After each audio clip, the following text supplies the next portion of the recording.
के आई और आकर के राजा को हिलाया डलाया। राजा उठे, कहा राजा साहब क्या बात है, चक्कर क्यों आ गए थे? बोले हम जी सोच रहे थे कि भाई 7 पीढ़ी को रखो, 8वीं को का हुई के 7 पीढ़ी को तो रखो, 8वीं को का हुई की हमारी। रानी समझ गई कि राजा पूरा मूर्ख है।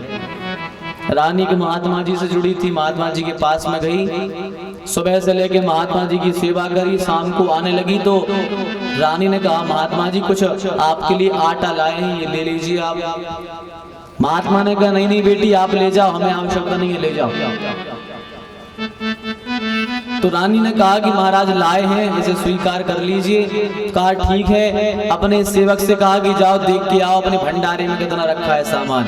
सेवक गया, देख कर गया, बोले महाराज शाम के भोजन की व्यवस्था हो जाएगी, इतना रखा है भंडारे में, शाम के भोजन की व्यवस्था हो जाएगी, इतना है भंडारे में। तो महात्मा ने राजा से कहा कि राजा जाओ अपना ये अन्न ले जाओ, हमारी आवश्यकता नहीं है, हमारे यहाँ तो शाम के भोजन की व्यवस्था है। जब यह बात सुनी राजा ने होश उड़ गए राजा के, अरे महात्मा के यहाँ शाम के भोजन की व्यवस्था है, सुबह की नहीं है और चिंता नहीं है इसे।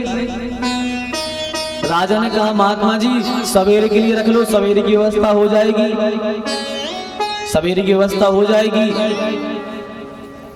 तो महाराज ने कहा नहीं नहीं भैया, जिसने शाम के खाने की व्यवस्था करी है वो सवेरे की भी करेगा, तुम तो अपना ले जाओ और अपने ही राज्य को भरो। हमारे तो ठाकुर जी पालन करते हैं, उन्होंने शाम की व्यवस्था कर दी तो सवेरे की भी कर देंगे। जब राजा ने ये सुना चकरा गया कि बताओ हम तो 7 पीढ़ी के लिए रो रहे थे और महात्मा के यहाँ केवल शाम का है और फिर भी प्रसन्न है। क्योंकि कहते हैं वो हंस नहीं सकते अमीर होते हुए, हम खुल के हंसते हैं फकीर होते हुए। कम से कम कुछ नहीं है घर में तो कम से कम हंस तो लेते हैं, प्रसन्नता से जीते तो हैं। और होता ही क्या है भैया, ज्यादा पैसे से, ज्यादा पैसा होगा तो कर क्या लोगे, खाओगे तो रोटी, पियोगे तो पानी। बताओ ऐसा तो होगा नहीं कि ज्यादा पैसा हो गया तो तुम पेट्रोल खरीद के पीने लगे।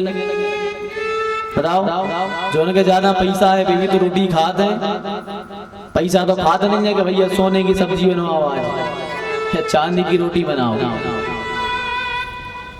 है ना। तो पैसे से क्या होता है, अरे अब चैन से खुशी खुशी जी रहे हैं तो यही सबसे बड़ा धन है। पर सुदामा जी कैसे हैं, प्रशांत आत्मा हैं, विरक्त हैं, किसी चीज की कामना नहीं है उनके अंदर, किसी भी चीज की कामना नहीं है, संतोष रूपी धन है उनके पास में सुदामा जी के यहाँ। और सबसे बड़ा धन कौन सा होता है, बोले सबसे बड़ा धन होता है संतोष का, क्योंकि जो संतोषी नहीं है वो जल्द ही नष्ट हो जाएगा। इसलिए व्यक्ति को संतोषी होना चाहिए। सबसे बड़ा धन है संतोष का, गोधन गजधन बाजधन और रतन धन खान, और जब आवे संतोष धन सब धन धूरी समान। संसार के सब धन एक तरफ है, यदि आपके पास में संतोष आ गया तो संतोष ही सबसे बड़ा धन है। इसलिए जीवन में हमारे संतोष होना चाहिए। इसलिए हमारे जीवन में क्या होना चाहिए, संतोष।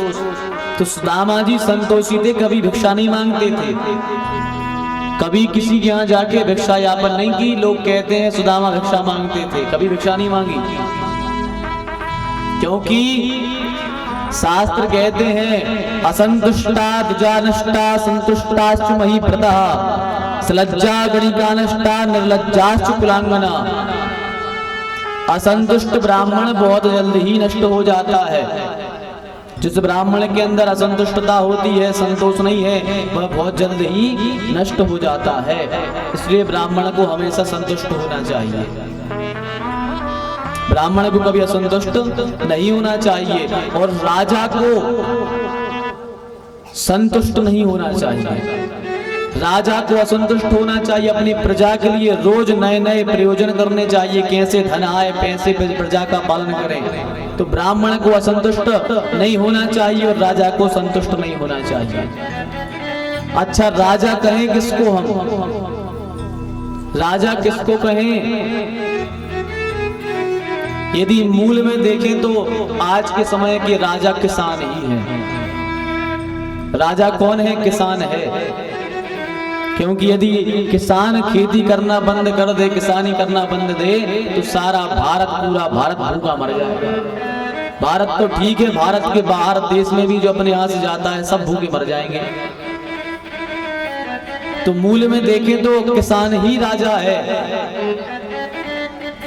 तो किसान के लिए कभी संतुष्ट नहीं होना चाहिए।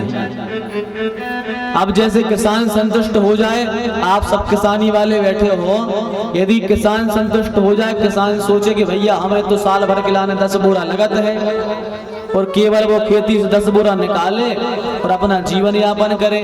अब तुम्हें जितना लगता है केवल तुमने उतना ही उगाया। अब तुम्हारे घर में कोई यदि भिक्षा लेने आ जाए, उसे क्या दोगे?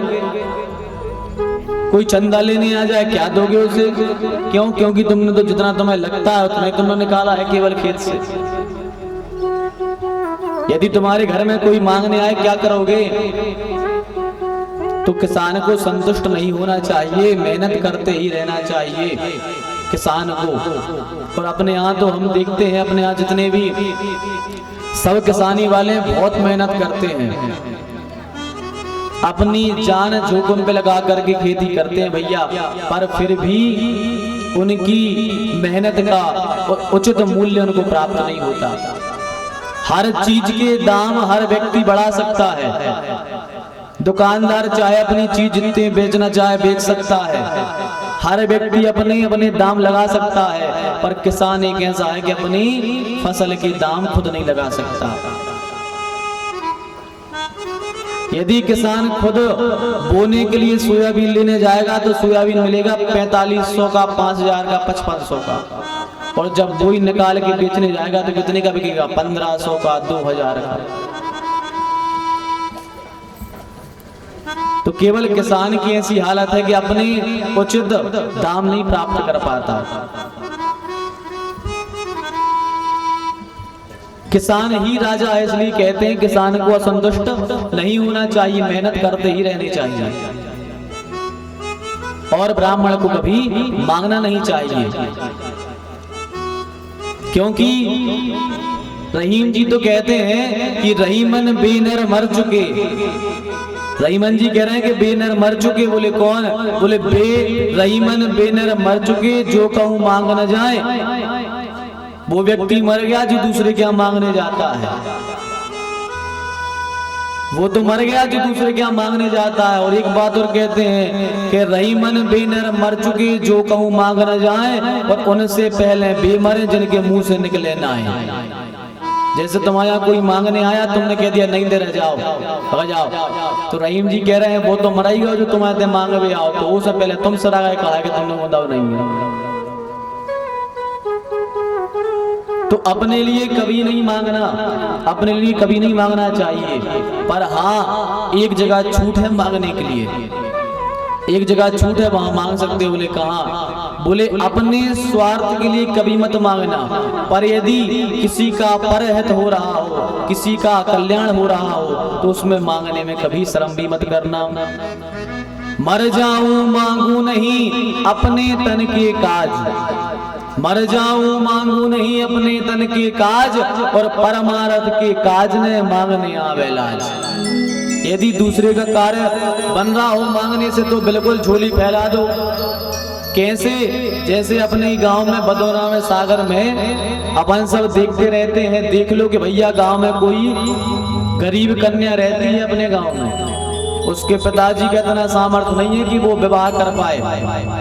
अपन देख रहे हैं कि उसके घर में सामर्थ्य नहीं है कि वो बेटी का विवाह कर पाएगा, तो अपन सब देख रहे हैं, अपने आस पड़ोस के 10-15 जन इकट्ठे हो जाओ और कहो भैया देखो अपने गांव में वो फलानी बेटी रहती है, उसके पिताजी में सामर्थ्य नहीं है कि वो अपनी बेटी का विवाह कर पाएगा। तो ऐसा ना करें कि हम सब 11-11 हजार 5-5 हजार रुपए मिला करके उस कन्या का विवाह कर दें, उस कन्यादान के लिए अपने कुछ पैसे दे दें। तो रहीम जी कह रहे हैं जब ऐसा कोई उद्देश्य हो तो तुम जाकर के संसार के किसी भी घर घर के जाकर के भिखारी बन जाना, जब ऐसा कार्य संपन्न होना हो।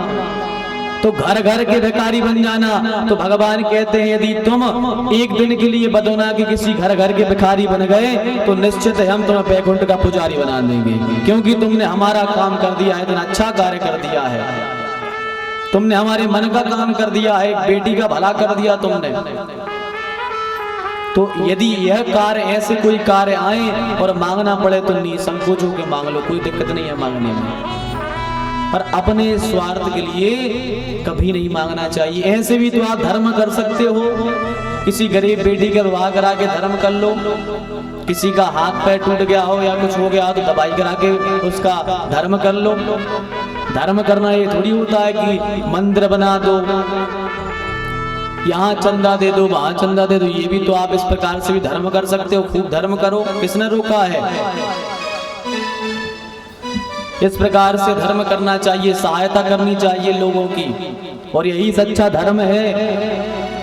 यदि तुम सुखी हो, तुम्हें देखकर दूसरा दुखी है, तो सबसे बड़ा अधर्म तुम ही कर रहे हो। अपने आप को धर्मात्मा मान रहे, खूब भगवान की पूजा पाठ कर रहे, खूब नियम कर रहे, और तुम्हारी कारण कोई व्यक्ति दुखी है तो समझ जाओगे सबसे बड़े अधर्मी तुम ही हो। भले सब कर रहे पर तुम धर्मी थोड़ी हो, अधर्मी ही हो। इसलिए प्रयास करो कि तुम्हारे द्वारा किसी को सुख मिले, किसी को शांति मिले, क्योंकि उनकी हालत बहुत बुरी होती है जो दूसरे का बुरा चाहते हैं। उनकी हालत बहुत बेकार होती है जो दूसरे का बुरा चाहते हैं। दूसरे के लिए जो गड्ढा खोदते हैं वो खुद गड्ढे में गिरते हैं। इसलिए दूसरे का भला करो। कई लोग तो भगवान से भी यही प्रार्थना करते, भगवान उनको मिट जाए, उनके तो काय आ रहा हो।